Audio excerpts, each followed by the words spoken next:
This episode of the New Music Industry Podcast is sponsored by Koji, the world's most powerful link in bio for musicians with over 200 free-to-use link in bio mini apps. Grow your social media following, build your email list, get your music heard, and make money in minutes, all with Koji's easy-to-use mini apps. Collect tips, sell cameo-type video greetings, stream your playlists, sell your merch, sell locked photos and videos, run giveaways, create and sell NFTs, crowdfund a new album or tour, and more. All in one place. Oh yeah, and it's free to use. No subscription fees, no upgrades required for extra customization, or to sell files and to access analytics. It's free, so do your music career a favor. Join the over 180,000 who are finding success with Koji. It's easy. Head to koji.to/new music industry podcast. That's koji.to/new music industry podcast and get your free Koji account today.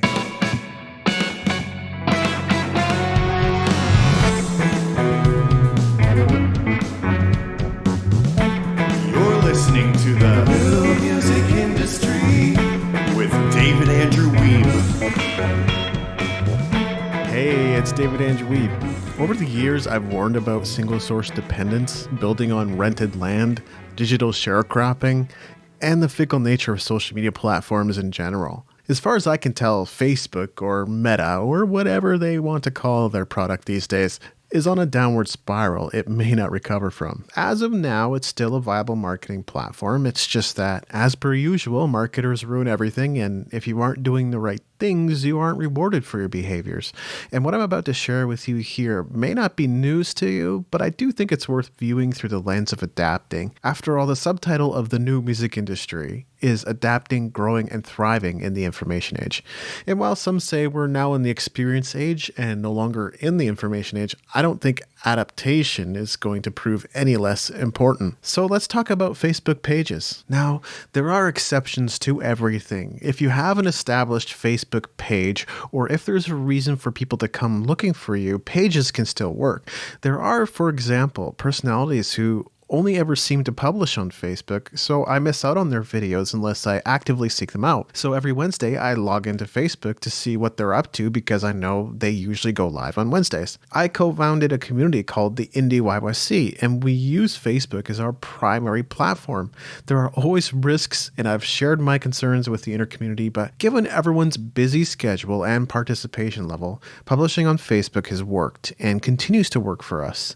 Just for reference, we have nearly 1,500 likes and over 1,600 followers. Although engagement level isn't always consistent or predictable, we do reach about 100 to 600 people per post without boosting them. The issue is, if you're trying to establish a new page and a new brand now, unless you've got a big budget to spend or a lot of traffic you can push from your email list or another platform, a Facebook page is not going to be a good use of your time. I've read articles on Facebook's algorithm updates, and honestly, I see the same generic advice that always gets thrown around. Connect with your audience, post at the right time, share inspirational stories, create quality content, make short and engaging videos. Not only is this largely unhelpful because it's subjective advice, I find that the most engaged videos on Facebook are now long form, not short form, so some of the advice is either bunk or misinformed. In other words, you can't exploit a specific tactic to get more engagement right now. It used to be that if you went live, you could drive up a bunch of engagement, but again, that only seems to work for established pages at this point. Like I said earlier though, Facebook is still a viable platform. It's just that you should consider prioritizing different activity now. The creator economy is exploding, and there has never been a better time to grow a loyal and passionate fan base to earn an income doing what you love to do. In the past, this meant the big headache of creating accounts on tons of different apps and platforms just to accept tips, set up locked content, sell merch, crowdfund your next project, create and distribute NFTs, and more. That's why Koji and their link in bio app store is a game changer. I'm a huge fan. Use their locked audio mini app to sell live recordings, old demos, extended versions of tracks, sample packs and loops, anything that doesn't live on Spotify. Use Sell a Service to sell remixing, overdubs, music marketing services. Sell bars as a rapper or remote recording and editing services as an engineer, right on your link in bio. Add a Koji tip jar or love jar to receive donations from your fan base. Try their Music Links app to easily display all your streaming links in one place, just like the pros. Releasing a new project? They've got incredible free apps to engage audiences and build hype, like their Challenges mini app, where your fans can compete in video challenges you create.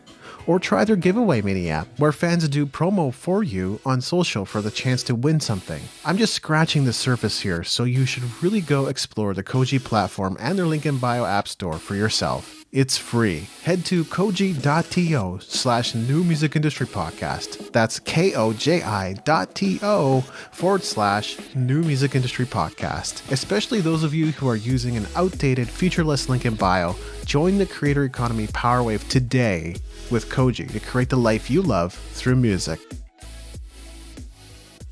Groups are still more valuable properties than pages, especially groups where participants are actively posting and asking questions. If you have a group of your own, you're all set. Put your attention on growing it instead of your page, because chances are it's going to prove more valuable. But even if you don't have a group, you can join groups and be a part of the community. So there are plenty of chances to leverage other people's audiences. Profiles are also great soapboxes. I've talked to enough artists to know that some are going to take exception to that. They treat their profiles as sacred. Don't post unless they have something to share. Don't post things they don't support. Shy away from posting marketing posts and so on. Look, you've got to be the one to decide what your tolerance is. But some of my most engaged posts recently were either about my now 4-time award-winning film score for The Nobody Prayer, or my beginner guitar program Chord King course. For the most part, I don't understand the aversion to posting more frequently, because at the end of the day, you can't outsmart the algorithm. I'm not necessarily saying you should post 17 times per day to your Facebook profile. You can certainly do that with your stories, but you shouldn't turn gun shy just because your latest post only got 20 likes when your last one got 140. You might think it's simple math, but it never is. People often assume it's the content, but it could just as easily be the time at which you posted, the use or lack of emojis, misspellings or no misspellings, whether you're touching on controversial topics, imagery, and more. I feel like the best thing you can do is to treat it like an experiment. Post different things, see what people respond to, and then and only then begin to narrow in on the type of content people seem to respond to most. The only reason it might be awkward to post quote-unquote marketing content on your profile is because you think of it as separate from your personal life. I don't know about you, but my marketing efforts are my life. Whether I'm sharing my lunch or my latest podcast episode, I'm sharing what's going on in my world. Trying to separate the two and define one as personal content and the other as marketing content is where some of that awkwardness can show up and stop you from being as forthcoming as you could be. And frankly, I find that separation exhausting. The funny part is that the instant win button for most social networks is posting more frequently. If you don't believe me, give it a try. So here are the key points from today's episode. Starting a new Facebook page from scratch might not be the best idea unless you have the time, energy, and resources to dedicate to growing it. This doesn't necessarily mean you shouldn't post to your page at all. It just means there isn't much of an incentive to prioritizing it anymore. Facebook groups and profiles are still great places to share your promotional posts.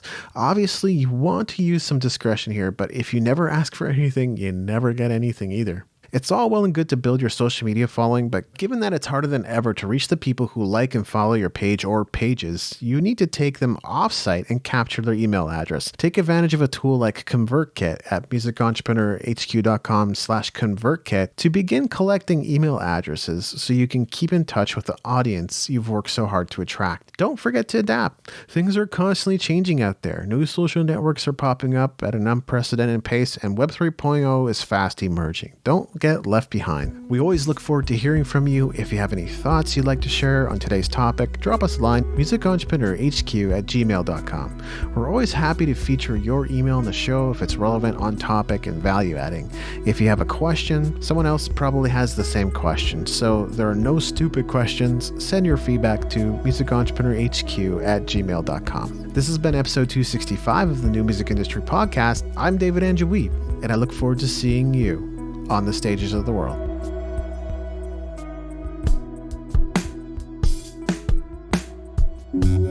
Thanks for listening. The opening theme, closing theme, and closing segment ambient music was created by Brian Bob Young. If other music was used in this episode, it's credited in the show notes at musicentrepreneurhq.com. Please leave us a rating and review in iTunes to help us spread the word about the show.